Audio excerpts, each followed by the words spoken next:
Please subscribe for more updates. Bell button pi click చేయండి.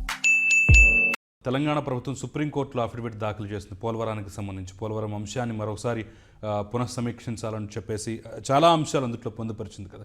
ఏమిటి ఆ అఫిడవిట్లో ఉన్నటువంటి అంశాలు ఏమిటి, ఎలా చూడాలంటారు? ఇలా ఆశ్చర్యమేం లేదు. తెలంగాణ ప్రభుత్వము మొదటి నుంచి చేస్తున్న వాదనే సుప్రీంకోర్టులో అఫిడవిట్ రూపంలో చెప్పారు.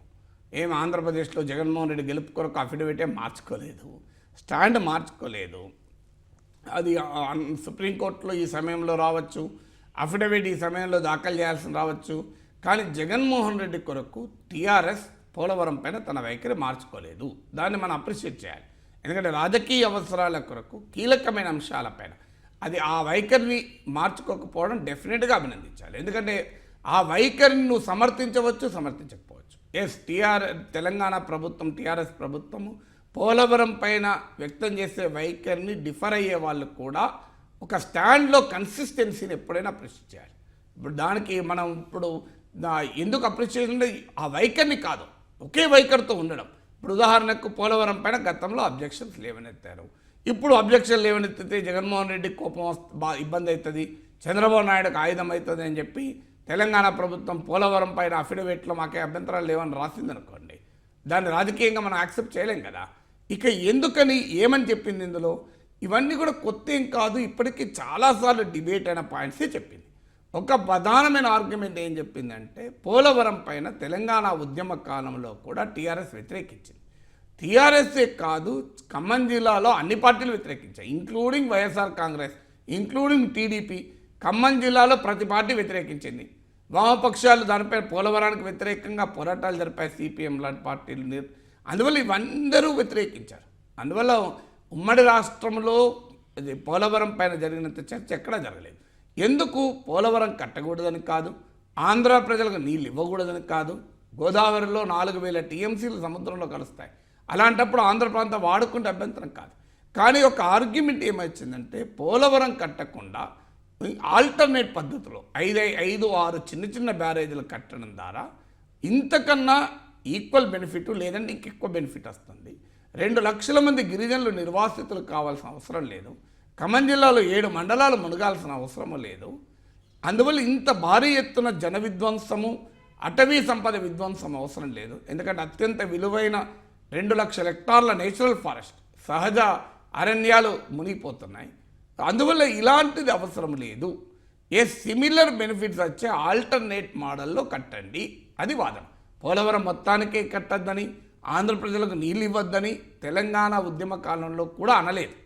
ఈ రీడిజైన్ చేయండి, దీన్ని డిఫరెంట్గా ఆల్టర్నేట్ డిజైన్లో చేయండి అనేది ఒక వాదన వచ్చింది.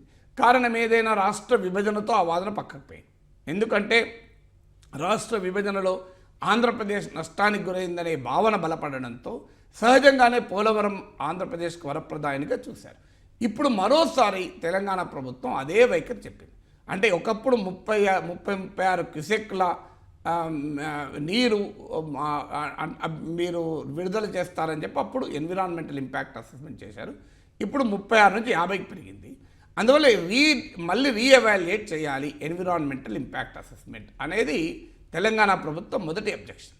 రెండవ అబ్జెక్షన్ ఏంటంటే బచావత్ ట్రిబ్యునల్ ప్రకారము గోదావరి నదిలో 80 టీఎంసీలు కనుక మీరు కృష్ణాకు డైవర్ట్ చేస్తే ఎగువన కృష్ణా నదిలో 45 టీఎంసీలు తెలంగాణ వాడుకోవటానికి పర్మిషన్ ఇవ్వాలి. ఇది బచావత్ ట్రిబ్యునల్లో ఉన్న అంశాన్ని తెలంగాణ ప్రభుత్వం పునరుద్ఘాటించింది.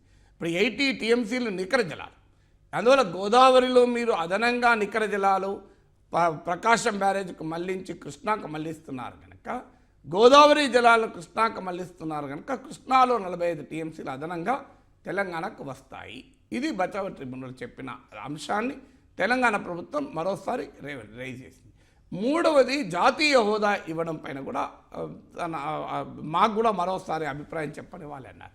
కానీ జాతీయ హోదా అనేది విభజన చట్టంలో ఉన్న అంశం, దాన్ని ఇప్పుడు అభ్యంతరం చెప్పడానికి అవకాశమే లేదు.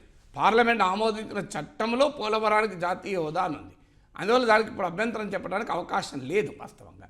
అందువల్ల ఇవి ఏవి కొత్తవి కావు.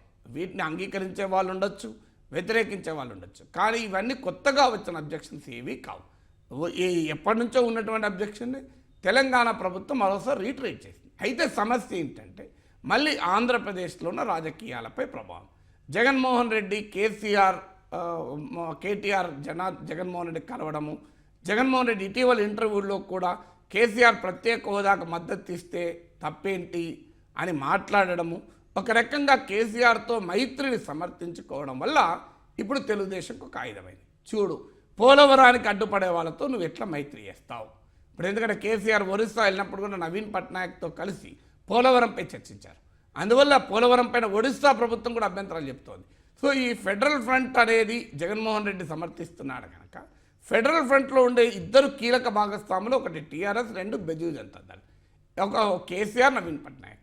మరి వీళ్ళిద్దరూ పోలవరాన్ని వ్యతిరేకిస్తున్నప్పుడు జగన్మోహన్ రెడ్డి ఆ ఫెడరల్ ఫ్రంట్లో ఎలా ఉంటారు, ఎలా సమర్థిస్తారనే పొలిటికల్ క్వశ్చన్ రావడానికి ఈ అఫిడవిట్ ఉపయోగపడ్డది. కానీ ఈ అఫిడవిట్లో కొత్తగా తెలంగాణ ప్రభుత్వం వైఖరి మార్చుకున్నది లేదు, కొత్త అంశము చెప్పింది లేదు. తన మొదటి నుంచి ఉద్యమకాలం నుంచి చెప్తున్న వైఖరే మరోసారి చెప్పింది. కానీ మారిన రాజకీయ స్నేహం వల్ల, టీఆర్ఎస్ వైఎస్ఆర్ కాంగ్రెస్ పార్టీ గెలుపును ఆకాంక్షించడం వల్ల, టీడీపీ పైన దాడి చేయడం వల్ల ఇదొక పొలిటికల్ క్వశ్చన్ ఈ అఫిడవిట్ ముందుకు తెచ్చింది.